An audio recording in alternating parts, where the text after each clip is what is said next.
the leader of the Labor Party is the Chinese government's pick at this election. Those opposite have nothing of substance to say, which is why this week, in spite of the fact that we've seen previously that they don't have anything to say about the problems of today, let alone plans for tomorrow, this week the Prime Minister said, hold my beer. Hold my beer. What I'm going to do is trash our national interest. That is what he said. Now, Mike Burgess, the Director-General of ASIO, said this last night. I'm very clear with everyone that I need to be, that's not helpful for us, about this government's absurd campaign to try and divide the nation.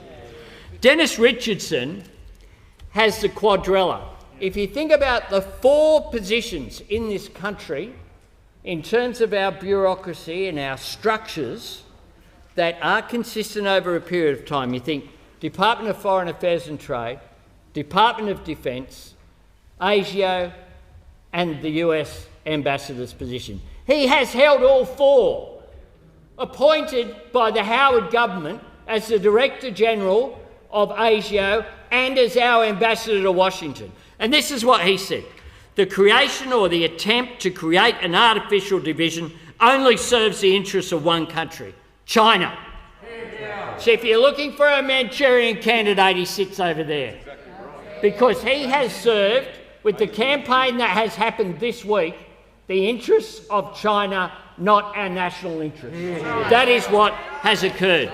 And if you look at the comments from respected commentators like Paul Kelly, Greg Sheridan and others, they all know.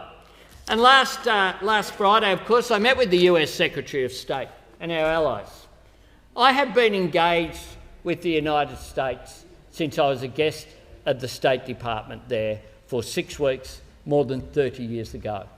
In that time, I've built up friendships with people in the United States and relationships and trust. I've never been to a rally for Donald Trump. And what we're seeing here this week is the importation of Trumpian rhetoric where truth doesn't matter and facts don't matter. But this is what the US Assistant Secretary said about the meeting with us. And we came away reassured these principles we hold dear and our vitally important alliance transcends politics and any one party. And we came away with absolute confidence that whomever the Australian people select as their new leadership, as their next leadership in the upcoming election, the alliance will endure and remain as strong as ever. Well, in order to engage in foreign policy, you need to engage with respect, not engage in the trash talk that those opposite have this week.